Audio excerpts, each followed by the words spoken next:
All right, welcome back to another video and another review video. तो आज है हमारे पास गोरिल्ला 450 जो कि 2025 में हमने परचेस किया था। अभी 4000 किलोमीटर्स तक चल चुका है बाइक। आज हम इसी का ऑनेस्ट रिव्यू देंगे जैसा हमने पल्सर एंड हिमालयन का दिया था। काफ़ी डिटेल्ड मतलब ज़्यादा डिटेल में नहीं जाएंगे क्योंकि ऑलवेज वीडियो जो है वो काफ़ी लेंदी हो जाता है, बट वहाँ पे हम ये कोशिश करते हैं कि फ्रॉम हेड टू टो हर एक चीज़ पता हो कस्टमर्स को लेने से पहले। अब क्योंकि अगर हमने कोई गलती किया है तो हम नहीं चाहते वो गलती आप तक पास ऑन हो, तो इसी वजह से another brutally honest review gorilla 450 का। तो let's start with the looks. तो बाइक का लुक्स जैसे कि सब्जेक्टिव होता है, बट ये मेरा पर्सनली फेवरेट कलर है। ये हमारे ग्रुप में मेरे ही भाई ने लिया है। तो हमारे पास एक हिमालयन हो गया, सबसे पहले आया हमारे पास हिमालयन 450, देन NS 400 जो कि मेरा है, एंड ये गोरिल्ला 450 जो हमारे दोस्त मेरे भाई संजीत का है। तो हम तीनों भाइयों के पास तीनों ने ऐसे ही मतलब ले लिया बाइक, तीनों ने एक टाइम पे ही लिया, ऑलमोस्ट 1-2 महीने का ही आगे पीछे था। तो काफ़ी अच्छा लगता है जब हम तीनों एक साथ निकलते हैं, बहुत फन होता है बाइक में ऑब्वियसली। एंड हाँ, थोड़ा स्ट्रगल क्योंकि कम एज है तो पैसों का लेके थोड़ा सा प्रॉब्लम होता है, क्योंकि 400 सीसी इस एज में मुझे नहीं लगता कोई अपने पैसों पे कमा के इजीली, मतलब थोड़ा सा तो प्रॉब्लम होता है अगर आप एकदम स्क्रैच से स्टार्ट कर रहे हो। तो हम सबका भी वही कहानी है, बट हम हद से ज़्यादा खुश हैं। और तो यही था सब्जेक्ट। ये कलर मैंने ही सजेस्ट किया था, मुझे बहुत ज़्यादा पसंद है पर्सनली ये वाला कलर। और ऑल्दो जब ले रहे थे उस टाइम पे काफ़ी प्रॉब्लम आ रहा था क्योंकि टैक्स बढ़ने वाला था। तो उस टाइम पे हम जा रहे थे ड्यूक 390 के लिए, बट हमें मिला नहीं। बहुत थोड़ा सा दिक्कत हो रहा था, वहाँ पे लोन अप्रूव नहीं हो रहा था, तो हमें गोरिल्ला 450 लेना पड़ा। एंड हमने यही गोरिल्ला 450 लिया। तो फर्स्ट स्टार्ट लुक्स। पर्सनली सबसे ज़्यादा इस बाइक का जो फेवरेट पार्ट लगता है मुझे लुक्स में, वो है रियर एंड। जब ये बाइक चलता है, आप कभी नोटिस करना, जो सुपर बाइक्स है Z900, S1000 RR एंड अलग अलग ZX10R, वो सारी बाइक्स, उसका सेम जो रियर व्यू है मुझे बहुत ज़्यादा मतलब आप उससे रिलेट कर सकते हो। आप बहुत ज़्यादा रिलेटेबल लगेगा आपको जो इसका रियर व्यू है, बहुत प्यारा है। अगर आप टायर चेंज कर देते हो, अभी इसमें 160/60 का 60 सेक्शंस के टायर है पीछे में है। अगर आप इसको 180 कर दोगे तो डेफिनेटली ये किसी सुपर बाइक से कम नहीं लगेगा, जो मेरा पर्सपेक्टिव और जितना मैंने ऑब्जर्व किया। तो पीछे से जो बाइक है वो इतना प्यारा लगता है, इतना प्यारा, आई प्लीजिंग है, वो मैं शब्दों में बयां नहीं कर सकता। आपको रियल में देखना पड़ेगा तब जाके आपको पता चलेगा। और बाकी वाइट कलर ऑलवेज निखर के आता है रास्ते में जब भी चलता है, काफ़ी अच्छा है एंड बहुत बेस्ट। बात करें परफॉर्मेंस की, तो 40 PS का पावर एंड 40 Nm का टॉर्क मिलता है, जो कि रियल लाइफ में काफ़ी ज़्यादा फील होता है। आप अगर ऑफ रोडिंग वगैरह कभी करोगे तो डेफिनेटली आपको फील होगा। प्राइस के हिसाब से अगर परफॉर्मेंस कंपेयर करें तो जब हमने लिया था 2025 में, हमें अप्रॉक्सीमेटली 3,20,000 का पड़ा था। 20,000 दे के ऑब्वियसली हम ड्यूक 390 के लिए ही जाते, पर ड्यूक 390 जैसा मैंने बोला आपको मिला नहीं, अवेलेबल नहीं था, तो हमें ये लेना पड़ा। बट ऐसा बिल्कुल भी नहीं है कि हम बहुत ज़्यादा मतलब रिग्रेट करते हैं कभी भी उस चीज़ को, या कुछ हमें दिक्कत होता है, या मतलब हमें हमेशा मतलब मेन चीज़ वही है कि हमें कभी रिग्रेट नहीं हुआ आज तक ये बाइक लेके। ड्यूक 390 नहीं मिल पाया अनफॉर्चुनेटली, बट ये मिला तो भी हम बहुत ज़्यादा खुश हैं। परफॉर्मेंस में अभी जो लॉन्च हुआ है 2026 में गोरिल्ला 450 का, आपका इसमें ex showroom I guess 2,49,000 ex showroom आ रहा है। तो अभी अगर आपको चूज करना हो NS एंड गोरिल्ला में, देन आप ऑब्वियसली गोरिल्ला के लिए जा सकते हैं। तो परफॉर्मेंस सेम हिमालयन जैसा, जिसने मेरा हिमालयन वाला वीडियो नहीं देखा आप उसको भी देख सकते हैं। अगर आप इसको रेव करते हो या मींस आप लो एंड टॉर्क, बेसिकली इसका बहुत ज़्यादा अच्छा है और बहुत इजीली पुल कर लेता है, ठीक है। ऑल्दो बाइक जो है काफ़ी हैवी है, तो उसके कंपैरिजन में काफ़ी अच्छा पुल कर लेता है। तो परफॉर्मेंस, हाँ डेफिनेटली परफॉर्मेंस बहुत अच्छा है।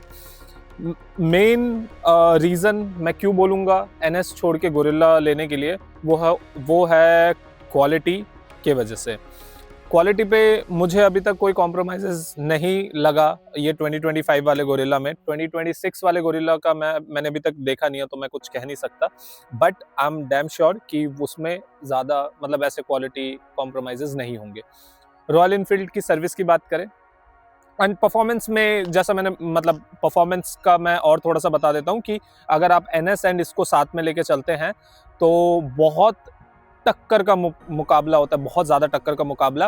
एंड रियल लाइफ में NS definitely high top speed उसका ज़्यादा है, बट ट्रस्ट मी, हमने सिर्फ इतने महीनों में एक ही बार टॉप स्पीड मैंने अचीव किया था, और वो क्या था, वो था 170 169, जो मैं पहले भी बता चुका हूँ, वो भी एक्सप्रेस वे पे था। डे टू डे लाइफ में आप नहीं चलाने वाले उतने टॉप स्पीड में, तो मेन वही है 150 तक जाना या 160 तक जाना, कौन कितना जल्दी जाता है वो ज़्यादा बेटर है। तो उस चीज़ में गोरिल्ला डेफिनेटली आगे है। एंड अब बात कर लेते हैं क्वालिटी। क्वालिटी के ऊपर, मतलब प्रोडक्ट का कैसा, सर्विस एंड क्वालिटी कैसा है, क्वालिटी पे कोई कॉम्प्रोमाइज़ है कि नहीं। सबसे अच्छा चीज़ है, जैसा कि गोरिल्ला मतलब हिमालयन में भी है एंड इसमें भी, वो है ब्रेक्स। बहुत अच्छे ब्रेक्स हैं। मैं बोलूँगा इलेक्ट्रॉनिक्स उतने ज़्यादा, मतलब ABS का आप अगर देखोगे तो सेम मेरे बाइक में जो इशू है रेयर वाले ABS में, वैसा हिमालयन में भी है, और इसमें भी थोड़ा बहुत ही है कि अगर आप ब्रेक लगाते हो तो एक कट का साउंड आता है, जो कि नॉर्मल है, कम्प्लीटली नॉर्मल है, बट बहुत सारे बाइक्स में नहीं आता है ABS में, बट इनमें आता है। मेरे वाले में तो काफ़ी ज़्यादा आता है कभी कभी। तो बट उसमें रेयर ब्रेक मतलब ऐसा किसी काम का ही नहीं है एक तरह से, बट इसमें बहुत ज़्यादा काम का है। आगे के ब्रेक्स भी काफ़ी ज़्यादा अच्छे हैं, बहुत ज़्यादा अच्छे हैं मैं बोलूँगा। जिस हिसाब से इसका वेट है एंड जिस हिसाब से इसका परफॉर्मेंस है, उस हिसाब से बाइक का ब्रेकिंग बहुत अच्छा है। डेफिनेटली ब्रेक, अगर आपको एक सेफ़र बाइक चाहिए तो आप जा सकते हो इसके लिए। तो अगर आपको एक सेफ़र बाइक चाहिए, बहुत अच्छा क्वालिटी चाहिए, डेफिनेटली गो फॉर इट। आपको मैं दिखाऊंगा कैसे इन रोड्स पे ऑफ रोडिंग में बहुत अच्छा परफॉर्म करता है। टेलीस्कोपिक सस्पेंशन है, तो डेफिनेटली ऑफ रोडिंग में बेनिफिट इसको मिल जाता है, और NS में अपसाइड डाउन फोर्क्स आते हैं। और जैसा कि मेरे वाले में स्पेसिफिकली एक्सीडेंट के बाद जब से वो रिप्लेस हुआ है, वो बहुत ही ज़्यादा मतलब वर्स्ट हो चुका है, बहुत बेकार हो चुका है, जो भी मतलब बहुत ही ज़्यादा बेकार है। मैं उसको नहीं बता सकता, एक्सप्रेस नहीं कर सकता, वो चीज़ बहुत ज़्यादा खटकता है। तो इसमें वो सब प्रॉब्लम बिल्कुल भी नहीं है। आपको किसी ऑफ रोडिंग करने के लिए आपको सोचना नहीं पड़ेगा। यहाँ के रोड्स अगर बीच में पॉट होल्स एंड ऑल आ जाते हैं तो आपको कभी भी सोचने का ज़रूरत नहीं पड़ेगा। हाँ, इसका मतलब थोड़ा सा ऑब्वियसली, क्योंकि उसमें अलॉयज़ है, तो फिर थोड़ा तो आपको उसका ध्यान रखना पड़ेगा, बट अगर बाय एनी चांस आता है तो ये उतना ज़्यादा प्रॉब्लम क्रिएट नहीं करेगा, उतना आपको इम्पैक्ट नहीं मतलब आपको उतना इम्पैक्ट नहीं होगा उस चीज़ से। सेम आपके ऐसे नॉर्मल रोड्स पे भी है। तो क्वालिटी इशू काफ़ी अच्छा है। मिरर्स की विजिबिलिटी थोड़ी सी ज़्यादा होनी चाहिए थी, ऑल्दो मुझे नहीं लगता, अगर आप तेज़ जाते हो, तो अगर आप हाई स्पीड में जाते हो, अगर आप तो फिर मुझे नहीं लगता कि हम लोग ज़्यादा मिरर्स देखते हैं। बट हाँ, कभी कभी चाहिए होता है डेफिनेटली। तो उसका विजिबिलिटी वो डिपेंड करता है कि आप किस पर्पस से बाइक ले रहे हो और कैसे आप चलाने वाले हो। ओडोमीटर काफ़ी अच्छा है, काफ़ी आई प्लीजिंग है। हेडलाइट्स वो एक कंसर्न पार्ट है, जैसा कि इसके आप कोई सा भी ले लो रॉयल एनफील्ड के, मैंने बाकी तो खैर यूज़ नहीं करे हैं और नहीं देखे हैं, बट जितना मुझे पता है, जितना मेरे एक्सपीरियंस के हिसाब से, हेडलाइट बिल्कुल भी सही नहीं है। रात में थोड़ा प्रॉब्लम आता है, इवन हाई बीम पे भी आपको प्रॉब्लम आएगा। आपको एक्सटर्नल लाइट्स, फॉग लाइट्स और वो सब लाइट्स लगाना ही पड़ेगा।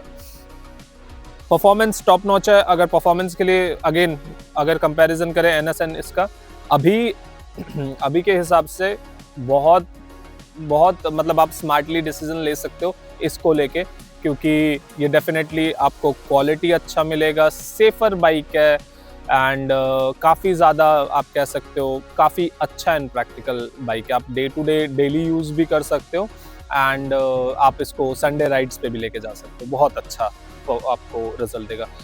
एक और कंसर्न है वो कंसर्न मतलब जो इसका फ़ायदा है वही उसका कंसर्न भी है, जो कि इसका रेयर लुक था। रेयर लुक जितना ही अच्छा है, उसका एक कंसर्न पार्ट ये भी है कि कीचड़ जो है वो बहुत ज़्यादा उछलता है। आप मतलब हद से ज़्यादा उछलता है। आप नहीं मैं अगर मेरे पास कोई फ़ोटोज़ वगैरह होगा तो मैं अटैच कर दूँगा, बट बारिश में बहुत ज़्यादा मीन्स यहाँ तक आधा सीट, अगर किसी केस में पिलियन नहीं बैठा होगा, मेन ड्राइवर तक भी वो कीचड़ के छींटे आ जाते हैं। तो वो एक बहुत ज़्यादा कंसर्निंग चीज़ है।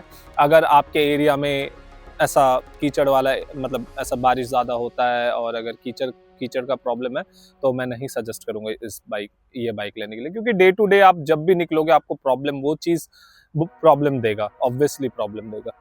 तो यही 2 पार्ट थे कंसर्न, 2 ही कंसर्न, एक तो हेडलाइट एंड एक और चीज़ जिसका मैं बहुत ज़्यादा फ़ैन नहीं हूँ वो थे ये, जो कि मैं हिमालयन में भी बता चुका हूँ।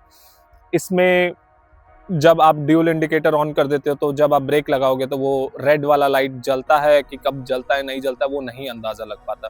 तो बहुत सारे केसेस में ऐसा हो सकता है कि रात में स्पेसिफिकली कि आप ब्रेक लगा रहे हो, ड्यूल इंडिकेटर ऑन करके आप ब्रेक लगा रहे हो तो सामने पीछे वाले को ना पता चले। तो ये एक कंसर्निंग पार्ट है। बाकी तो खैर इसका साउंड डेफिनेटली वही जो मैंने बोला था हिमालयन के केस में भी कि गुर्राने वाला साउंड है एक, जब आप अचानक से थ्रॉटल को पुल करते हो तो वो गुर्राने वाला साउंड बहुत ज़्यादा आपको एड्रेनलिन देता है, पुश और ज़्यादा मजबूर करता है पुल करने के लिए। राइडिंग पोस्चर की बात करें, राइडिंग पोस्चर एग्रेसिव नहीं है, बिल्कुल भी कह सकते हैं एग्रेसिव नहीं है, बिल्कुल भी एग्रेसिव फील नहीं होता है।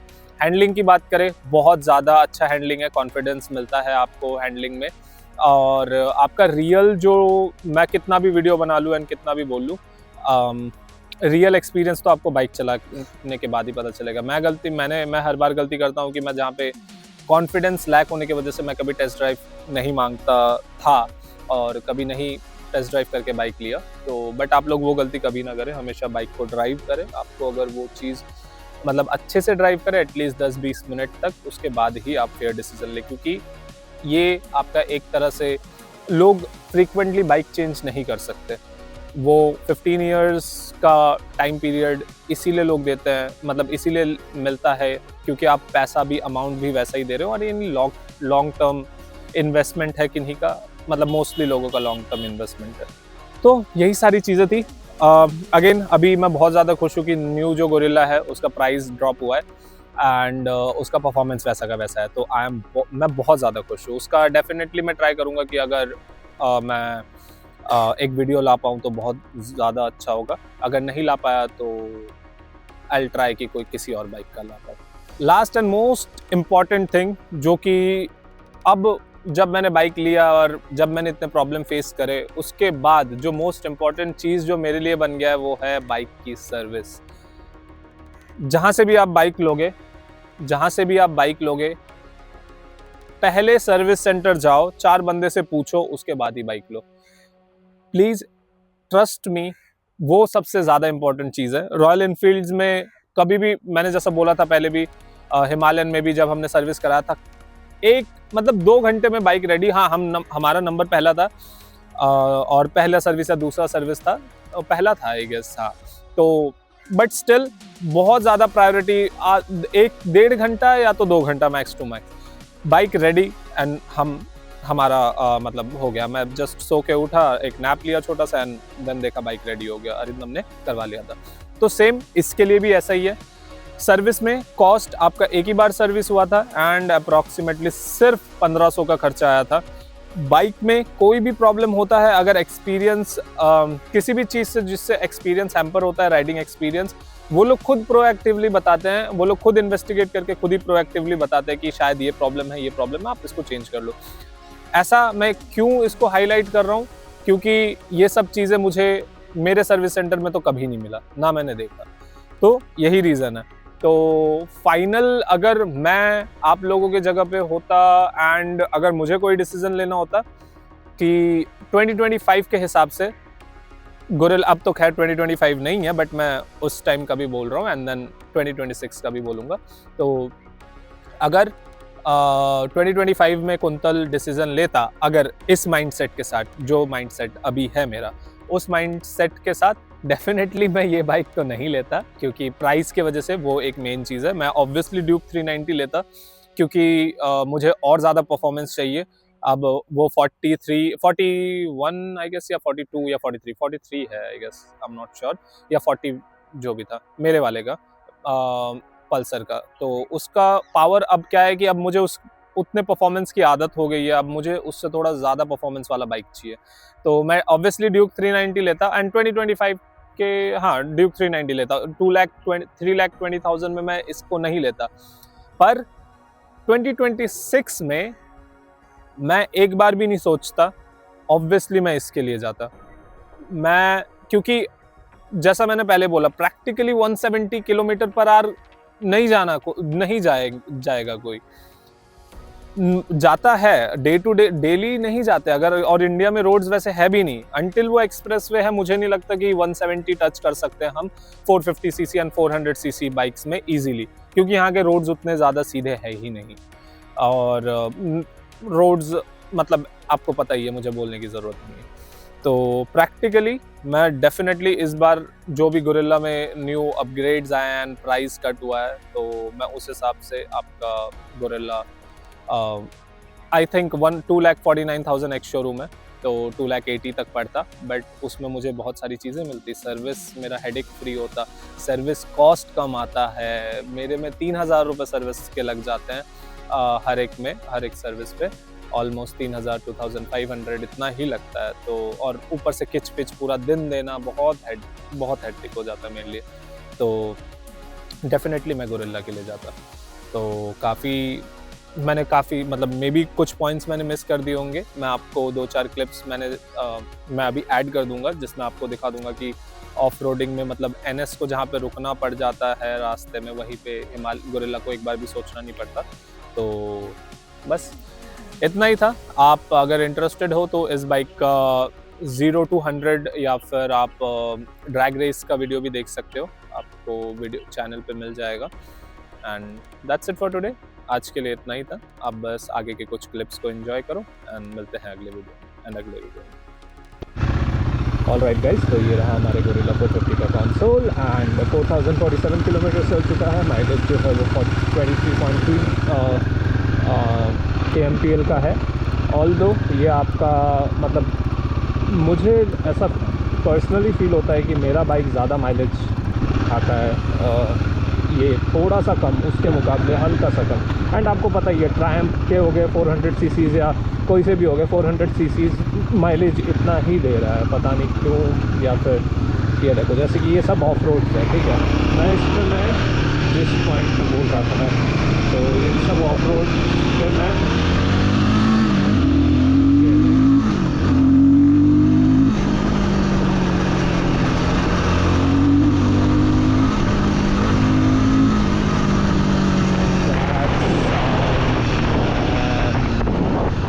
ब्रेक्स इस बाइक में नहीं आया वो रेयर ब्रेक पे जब हम प्रेस कर रहे हैं, तो ABS जब क्लिक इन होता है उसका साउंड नहीं आया। मुझे लगा कि मतलब पहले तो आ रहा था बट अभी नहीं आ रहा है। तो आपने वो साउंड सुना, मैं फिर से सुनाने का ट्राई कर यहाँ पे, तो आई एम नॉट श्योर कि आपको प्रॉपर्ली सुनाई देगा कि नहीं, बट ऐसा लगता है कि कोई शेर दहाड़ रहा है। तो काफ़ी बहुत ज़्यादा सूदिंग साउंड लगता है मुझे तो वो चीज़ पर्सनली। तो ये था वीडियो, आपने देखा वो मतलब वो जो मेरे वाला NS जो है वो तो ऑफ रोडिंग में मैं नहीं चला सकता उसको। अब जब से उसका वो चेंज हुआ है सस्पेंशन फॉल्ट, मैं उसके बाद से नहीं ऑफ रोड कर पाता हूँ। थोड़े से छोटे बम्पर, स्पीड ब्रेकर पे या फिर छोटे से छोटे पॉट होल्स पे भी वो बहुत ज़्यादा गंदा फील होता है, उसको टॉलरेट नहीं कर सकते। तो यही था आज की वीडियो के लिए। आप मेरे दूसरे वीडियोस को डेफिनेटली एंजॉय कर सकते हो, देख सकते हो अगर आप इंटरेस्टेड हो किसी भी वीडियो में। That's it for today.